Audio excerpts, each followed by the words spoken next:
Est-ce qu'on commencerait pas la semaine avec une ouverture de Madeleine? Commence à être habitué maintenant. C'est parti, nous sommes le 8.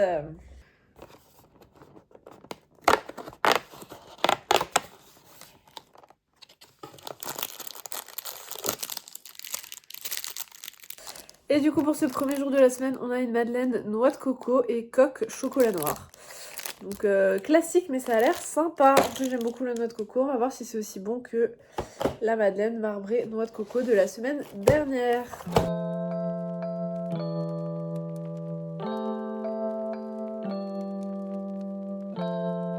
Hello les gars et bienvenue dans cette nouvelle semaine de Vlogmas. Je suis trop contente de vous retrouver pour cette deuxième semaine parce que du coup on est mardi, donc le 9 décembre. Et donc hier lundi à 18h j'ai publié mon premier weekly vlog de ces Vlogmas. Et je suis trop contente parce que j'essaye de faire de mieux en mieux pour le montage. J'essaie de m'améliorer et je suis trop contente de pouvoir tester ça au mois de décembre avec vous. Et j'ai vraiment envie d'être régulière sur YouTube, de me motiver, de préparer plein de trucs, de m'améliorer en montage, de vraiment m'améliorer pour tout. Donc là je suis trop motivée sur cette fin d'année et je suis trop contente de vous retrouver donc pour cette deuxième semaine. Bon, deuxième jour de cette semaine et Kay, le 9e jour du calendrier de l'Avent, on est parti pour la case du jour. Je vais me poser, je sais pas où je vais me mettre. Je vais me remettre là. Oh. Oh. Ça a l'air ma foi fort sympathique. Alors aujourd'hui on a donc une madeleine cœur griotte sakura et éclat de pistache. Voilà, écoutez ma foi ça a l'air bien fancy, on va tester ça à midi. Donc on commence la semaine avec ce mardi fabuleux, il y a du soleil, c'est incroyable. Je vais commencer par vous faire un petit update lecture puisque j'ai des trucs à vous dire et pas que du positif. Je vais commencer par le négatif d'ailleurs, comme ça après on passe au positif et ce sera trop bien. Donc pour vous resituer un petit peu déjà, j'ai bien avancé dans mes lectures de décembre puisque du coup j'ai terminé un livre quasiment deux, quasiment trois même en fait, dont un qui n'était pas prévu dans ma pile à lire de décembre mais que j'avais lu déjà au mois de novembre et que j'ai galéré à finir puisque ça fait plus d'un mois que j'ai commencé. Je vais vous en parler, j'ai pas du tout aimé et j'ai juste envie de finir pour voir comment ça se termine, mais je ne vais pas du tout vous le recommander. Et deux très bonnes lectures, dont un coup de cœur je pense. C'est une relecture mais je pense que je le remettrai en coup de cœur cette année. Et du coup je vais vous faire un petit update là-dessus. Donc on commence avec la lecture que je n'ai pas aimée, qui est Un Noël rock'n'roll de Clara Nové. C'est un livre que j'ai acheté parce que je le trouvais très beau. Voilà, clairement au mois de novembre. Je l'ai vu, je l'ai trouvé beau, je me suis dit vas-y je l'achète. J'ai été un peu séduite par le pitch parce qu'en gros c'est l'histoire d'un groupe de rock qui doit produire une chanson de Noël. Le chanteur est très problématique, il a eu plein de soucis, machin, et du coup le producteur du groupe veut qu'il produise une chanson de Noël qui soit le tube de l'année, donc il les envoie dans un chalet en plein milieu de je ne sais plus quel état des États-Unis, le Colorado, dans les montagnes du Colorado, donc il y a de la neige, c'est un petit chalet, etc. Et ils doivent faire cette chanson. Et d'un autre côté ils vont engager une chef pour cuisiner en fait pendant ce moment où ils sont en train de travailler sur ces chansons. Donc une chef qui est à domicile dans le chalet, qui s'appelle du coup Chloé Fuller, qui est une française qui vient de se faire briser le cœur par son ex qui l'a trompée. Bref, vous voyez venir gros comme une maison, une romance va s'installer entre un membre du groupe et Chloé. Et du coup je trouvais le pitch un petit peu plus original, même si bon c'est du film de Noël, c'est du roman de Noël. Je trouvais le pitch un peu plus original, je me suis dit j'attendais beaucoup de l'aspect pâtisserie etc. Donc je me suis dit why not, et en fait j'ai été très déçue parce que, alors j'aime pas du tout l'écriture, j'ai l'impression de lire une fanfiction d'un groupe de musique. Il y a beaucoup trop d'éléments qui sont basés uniquement sur le physique, genre Chloé trouve le chanteur très beau, machin, c'est que sur le physique. Pareil, il y a une rivalité, je vous spoil rien si vous avez quand même envie de le lire, mais il y a une rivalité entre une nana qui va arriver dans le chalet et Chloé, et en fait c'est basé uniquement sur le physique parce que Chloé n'a pas un physique de mannequin. Donc voilà, c'est basé uniquement sur le physique, il y a quasi que de la romance, on passe vraiment à côté je trouve de tous les personnages. C'est vraiment pas ma cam, ça fait très fanfiction, je suis vraiment pas fan. Donc très déçue, je vais le terminer parce que il me reste pas grand chose et j'ai juste envie de le finir, mais ça l'a pas fait avec moi. Ensuite, sur une note beaucoup plus positive, je vous ai parlé la semaine dernière de La neige ne tombe pas en hiver de Bruno Combe. Je vais pas vous refaire le résumé parce que je vous en ai parlé dans le vlog précédent. Si ça vous intéresse, n'hésitez pas à aller voir, c'était au début du vlog. Mais j'ai terminé cette lecture entre temps, donc je l'ai fini la semaine dernière et j'ai vraiment beaucoup aimé. Je vais vous mettre mon avis complet sur TikTok, Instagram, comme je vous ai dit la semaine dernière. Mais franchement, j'ai beaucoup aimé. J'ai adoré cette petite atmosphère dans les Cévennes, bloquée par une tempête de neige. Les personnages sont très chouettes, j'aime beaucoup qu'au début on ne sache pas grand chose et qu'au fur et à mesure de l'histoire on apprenne plein de choses en même temps que Valentine, ça j'ai vraiment beaucoup aimé. Pour moi ça aurait pu être un coup de cœur si c'était un huis clos. J'aurais vraiment adoré que Valentine soit vraiment coincée chez Constance pendant plusieurs jours, sans électricité, avec vraiment juste cette relation où on voit Constance et Valentine se découvrir avec vraiment cette proximité et le fait qu'elles puissent avoir aucune échappatoire que d'être ensemble et de discuter. J'aurais vraiment aimé, je pense que ça aurait donné une tournure différente au roman, même si je l'ai trouvé très chouette. C'était vraiment une très belle lecture, très belle découverte aussi puisque je n'avais encore jamais lu de livre de Bruno Combe et franchement je vous le recommande vraiment. Il est très chouette pour la période de Noël, l'hiver, janvier même. En fait le froid, la neige, je trouve qu'il est vraiment très cool. Et bon, l'histoire est très chouette, j'aime beaucoup la fin, j'aime beaucoup tout ce qui se passe. Donc je vous le recommande vivement. Et si vous l'avez lu et que vous avez d'autres recos du même type à me faire, n'hésitez pas à me le dire en commentaire. Et ensuite on termine ce petit update lecture avec cette pépite. Vraiment je vous en avais parlé dans ma vidéo de la pile à lire de décembre. Parce que j'adore ce livre, c'est une relecture, donc c'est Les Lettres du Père Noël de Tolkien. Donc je l'ai relu cette année parce que j'adore ce livre et je trouve qu'il est pas assez connu. J'ai très peu vu de personnes parler de ce livre, pourtant il est vraiment trop chouette. C'est vraiment en fait des lettres que Tolkien a écrites à ses enfants entre 1920 et 1943, à chaque fois à la période de Noël. Et en fait il a créé un univers exceptionnel autour du Père Noël avec l'ours polaire qui va aider le Père Noël, une guerre avec les gobelins, des gnomes rouges qui vont l'aider, enfin voilà. Il se passe plein de trucs au pôle Nord et chaque année en fait on découvre ce que les enfants de Tolkien découvraient dans leurs lettres, donc les histoires rocambolesques de ce qui se passe au pôle Nord et franchement j'adore, je trouve que c'est vraiment très chouette. En plus le livre est très beau puisque à l'intérieur il est accompagné des scans des lettres que Tolkien avait écrites et des dessins que Tolkien avait fait à ses enfants. Du coup c'est vraiment magnifique, enfin il est vraiment beau, ça se lit super vite, voilà c'est vraiment des petites histoires.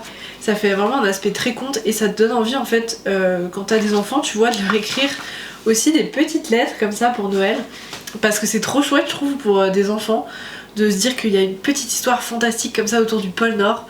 Voilà c'est pas juste les reines et le Père Noël mais il se passe plein de trucs, il y a des histoires, il y a des gobelins, enfin... Bref j'adore. Et pour moi c'est toujours un coup de cœur de le relire. Vraiment celui-là je vous le recommande à 1000%, genre franchement... C'est un petit livre qui se lit vite, qui est trop beau et pour la période de Noël c'est trop bien et ça change des romans, c'est autre chose qu'on a l'habitude de voir. Bref, c'est tout pour cette update lecture, franchement en ce moment je kiffe ce que je suis en train de lire. Là je vais finir, je pense aujourd'hui, ces deux lectures qui me restent. Donc les lettres du Père Noël parce qu'il me reste quelques pages à lire et également un Noël rock'n'roll parce qu'il me reste quelques pages à lire. Donc je vais finir ces deux lectures et soit j'en commence une nouvelle ce soir, soit...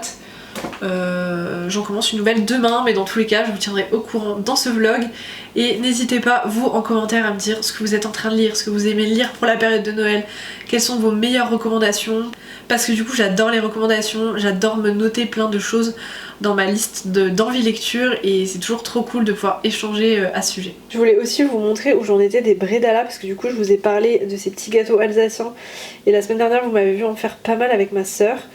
Et ben du coup voilà où j'en suis, c'est un peu le bordel, c'est sur ma table.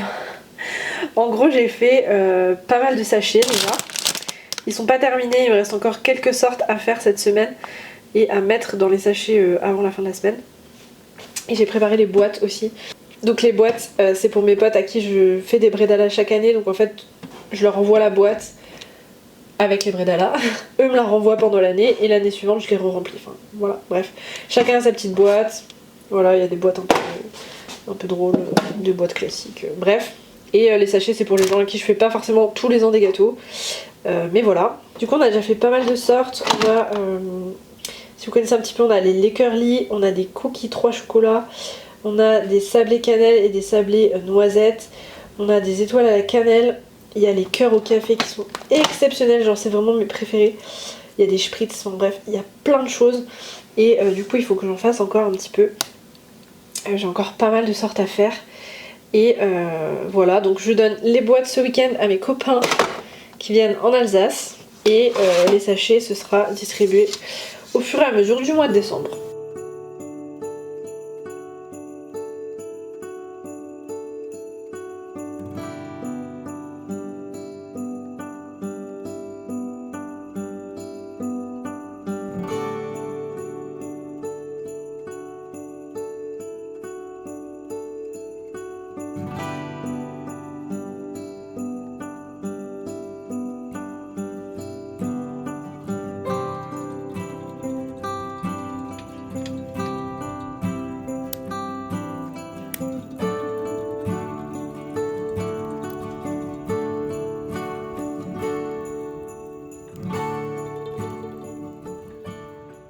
Bon les gars, on est 10, je vais vous faire une rapidos, une ouverture de calendrier parce que c'est le bazar actuellement dans ma life.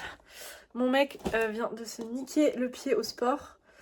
Bref, il y a une fracture, j'ai plein de trucs à gérer, donc on va faire ça rapidos. Et au final, du coup, je sais pas trop ce que je vais vous emmener faire cette semaine. Faut que je gère plein de trucs, les cadeaux, mes potes qui arrivent ce week-end.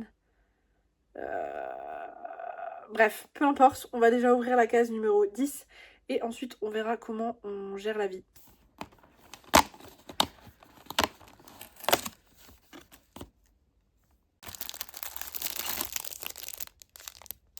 Alors du coup nous avons une madeleine chocolat, coque chocolat noir. Donc on va dire un petit peu une basique, chocolat classique avec un enrobage chocolat, voilà. Bref, je dégusterai ça, je ne sais pas quand. D'ailleurs je vous ai pas fait de retour sur les autres. Je sais plus ce que j'ai eu au début de cette semaine, mais je sais juste que celle qui était exceptionnelle, je l'ai goûtée avec ma soeur. C'était cerisier, sakura et éclat de pistache. Trop trop bonne. Voilà, ma soeur aussi a kiffé.